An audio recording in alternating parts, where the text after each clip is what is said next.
जय हिंद जोहार साथियों, आपके अपने फहीम झारखंड ऑफिस में आप सभी का बहुत बहुत स्वागत है। आशा करता हूँ आप सभी स्वस्थ होंगे और मस्त होंगे और अपने अपने तैयारी में जोर शोर से लगे हुए होंगे।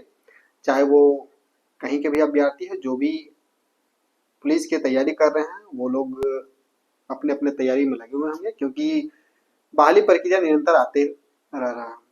जिस तरह से अभी चौकीदार की बहाली प्रक्रिया पूर्ण रूप से संपन्न हो गई लगभग लगभग झारखंड के जिलों में, अब बारी आ रही है होमगार्ड की। होमगार्ड में भी कुछ कुछ जिलों में अभी प्रक्रिया चालू है। तो उस होमगार्ड की जो भर्ती प्रक्रिया है, तो उसमें चयन प्रक्रिया किस अनुसार होती है, सिलेबस क्या रहता है, उसका जाति आवासी कहाँ तक होना चाहिए, अदर जिला वाले इस फॉर्म को भर सकते हैं कि नहीं, और भी बहुत सारी चीज जानकारी जो मैं आप तक पहुंचा रहा हूं, क्योंकि आप लोग कमेंट किए थे। तो इन सभी का डिटेल मैं आपको इस वीडियो में बताने वाला हूं। उससे पहले अगर आप हमारे चैनल पर नए हैं तो चैनल को लाइक शेयर एंड सब्सक्राइब कर लें, साथ ही बेल आइकन को प्रेस कर लें, ताकि हमारा हर अपडेट हर वीडियो सबसे पहले आप तक पहुंचे। वीडियो को अंत तक देखें और समझे कि कैसे कैसे इसका चयन प्रक्रिया है होमगार्ड की। चाहे वो किस जगह किसी भी जगह से आप, अगर बिहार से भी है तो वही चयन प्रक्रिया है, और झारखंड से है तो झारखंड का स्पेशल मैं बता रहा हूँ।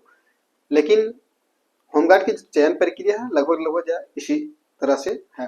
तो चलिए देखते हैं। सबसे पहला चीज है, मैं तीन चार पॉइंट है और कुछ भी पॉइंट है जो मैं अपने से लिखा नहीं हूँ, उसको बता दूंगा। तो जैसे होमगार्ड भर्ती चयन प्रक्रिया में एक चीज देख सकते हैं कि सबसे पहले जब फॉर्म निकला है तो उस फॉर्म को कौन कौन भर सकता है।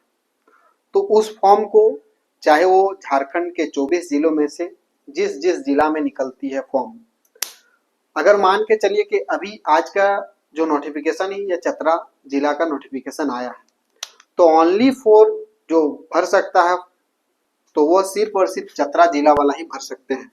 इसमें चतरा जिला का स्टूडेंट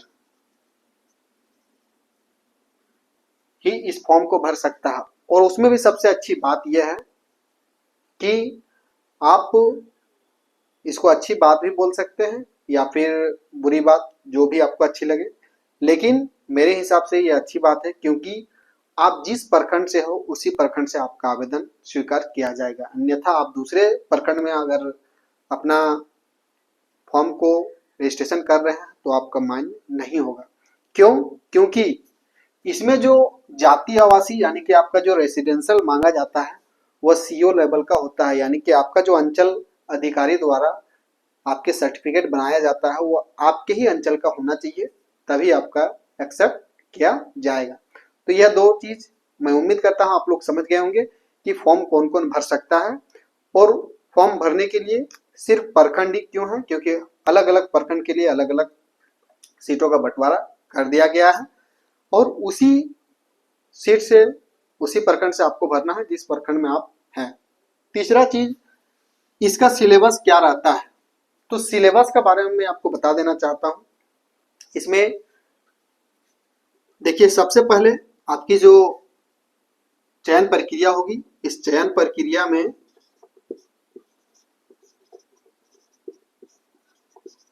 सिलेबस का बात करें तो आपकी शारीरिक जांच होगी सबसे पहले, शारीरिक माप होगी। शारीरिक माप का मैंने वीडियो में बता दिया है। और इसके बाद शारीरिक माप आपका लिया जाएगा। दूसरा नंबर में आपका शारीरिक जांच। तीसरी जो चीज होगी वह लिखित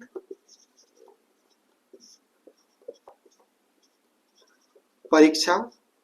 चौथी चीज जो होगी वह डॉक्यूमेंट वेरिफिकेशन, मेडिकल। पांचवी चीज डीवी। उसके बाद आपका जो चयन प्रक्रिया है या अंतिम में आपकी ज्वाइनिंग होगी। तो क्या क्या होती है शारीरिक जांच में, तो शारीरिक माप में मैंने बता दिया। और शारीरिक जांच में अलग से मैं वीडियो बनाया हूं, आप वीडियो को देख सकते हैं। इसमें न्यूनतम जो 1600 मीटर आपको दौड़ना है, उसी का जो शारीरिक जांच में लिया जाता है शारीरिक जांच में 3 चीज लिया जाता है, क्या क्या मैं बता रहा हूं, आप लोग देखिए। तो शारीरिक जांच में सबसे पहले दौड़, सबसे पहले रनिंग होगी आपकी, उसके बाद लॉन्ग जंप, उसके बाद हाई जंप, फिर गोला, गोला फेंक। जो शारीरिक जांच में आपकी शारीरिक जांच किया जाएगा, running, long jump, high jump. आपकी जो मेरिट बनेगी यह लिखित परीक्षा के आधार पर मेरिट नहीं बनेगी। लिखित परीक्षा का सिर्फ और सिर्फ आपको पास करना है। आपका जो मेरिट बनेगा वह सिर्फ और सिर्फ आपका फिजिकल से मेरिट बनेगा। रनिंग, लॉन्ग जंप और हाई जंप, यही 3 चीज से आपका मेरिट बनेगा। और एग्जाम का सिलेबस यही है, सॉरी, ये चयन प्रक्रिया जो होमगार्ड की होती है, सिलेबस यही है। लिखित परीक्षा में क्या होता है ना, लिखित परीक्षा में आपका, लिखित परीक्षा में 100 नंबर का जैसे पैसेज होता है, पैसेज ले लिया जाएगा, आपको पैसेज पढ़ के सुनाएगा, आपको लिखना लिखना लिखना है, जो सर के द्वारा बोला जाएगा वो आपको लिखना है। और इसमें सिर्फ पास मार्क है। पास कितना है, 100 नंबर में से आप 30% नंबर लाना है, यह सिर्फ पास मार्क है, इसमें आपका मेरिट नहीं बनेगा। तो एग्जाम का सिलेबस में आपका जो यह 4 चीज है, इसमें से 4-5 चीज है। तो इसमें से जो, ऐसा नहीं है कि लिखित परीक्षा से आपका मेरिट बनेगा, अगर कोई बताता है तो वह सिर्फ और सिर्फ आपको बरगला रहा है। आपकी जो मेरिट बनेगा वह सिर्फ और सिर्फ आपका फिजिकल से बनेगा। इस चीज को आप लोग जरूर ध्यान दें, और इसके लिए आप लोग अभी से लग जाएं, चाहे वो किसी भी जिला से है, जिस जिला का फॉर्म निकलने वाला है। मैं तो अपडेट देता ही रहता हूँ, आपको भी किसी न किसी तरह से पता चल जाता है। जैसे आज चतरा का आया हुआ है, तो आप लोग अभी से ही चतरा जिला वाले लग जाए। ये नहीं कि हम फॉर्म भरने के बाद फिर तैयारी करें, क्योंकि यह फिजिकल थोड़ा टफ है, और टफ है तो आप इसको आसान करने के लिए ज्यादा से ज्यादा मेहनत करना पड़ेगा। तो यही चीज है आपका जो सिलेबस कह सकते हैं, या फिर कुछ सिलेबस मैंने लिख दिया हूँ, सिलेबस कह सकते हैं, या फिर और आपको जिस तरह से समझ में आता हो तो आप उस तरह समझें। लेकिन आपकी जो फाइनल मेरिट बनेगा वह सिर्फ और सिर्फ शारीरिक जांच में बनेगा। इसका पॉइंट है, मैंने वीडियो बनाया हूँ।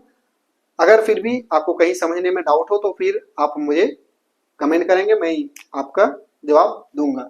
चौथा नंबर में जो इम्पोर्टेंट चीज है और सबसे ज्यादा कमेंट किया जाने वाला चीज है, अभी चतरा जिला में सबसे ज्यादा कमेंट सिलेबस को लेके किया था, तो इसीलिए मैंने सिलेबस के बारे में बता दिया। सिलेबस में आपको कुछ करना नहीं है, जैसे पैसेज पढ़ने वाला आप हिंदी पढ़ना है, हिंदी का सॉरी यहाँ पे लिखना है पैसेज हिंदी में, हिंदी में। इसीलिए हिंदी लिखने के लिए आप अभी से प्रैक्टिस करें, लेकिन इसमें ज्यादा ध्यान दीजिए ताकि आपका यह मेरिट बनने में आसानी होगी। चौथी चीज जो सबसे ज्यादा इम्पोर्टेंट पूछा जा रहा है कि सर दूसरा जिला वाला अभ्यर्थी भर सकता है या नहीं, तो मैं एक चीज बताना चाह रहा हूं कि झारखंड में 24 जिला में से आप किसी भी जिला में से है, और जिस जिला का भी वैकेंसी आता है सिर्फ उसी जिला वाले अभ्यर्थी इस फॉर्म को भर सकते हैं होमगार्ड में, क्योंकि यह जिला वाइज भर्ती है, कोई अदर जिला इस फॉर्म को नहीं भर सकता है। दोस्तों, आज की वीडियो जो चयन प्रक्रिया होमगार्ड की थी, मैंने आपको बताने का पूरा प्रयास किया हूँ, ताकि आपको अच्छा से समझाने का प्रयास किया हूँ। मैं उम्मीद करता हूँ आप लोग समझ गए होंगे, और मैं फिर बताना चाह रहा हूँ कि अपने दोस्तों तक जरूर शेयर करें, और अगर आप नहीं समझ पा रहे हैं तो कमेंट करें, मैं उसका जवाब दूंगा या फिर वीडियो के माध्यम से आपको बताऊंगा, ताकि आपको समझने में सरल लगे, आसानी लगे, आसानी से समझ पाएं। और मैं फिर एक बार बताना चाह रहा हूं कि जिस जिला का भी फॉर्म निकल गया है, आप लोग निरंतर प्रयास करते रहें, दौड़ते रहें, क्योंकि आपका फिजिकल से ही होमगार्ड की मेरिट बनने वाला है। उम्मीद करता हूं आपको वीडियो पसंद आई है, तो फिर मिलते हैं अगले वीडियो के साथ, तब तक के लिए जय हिंद।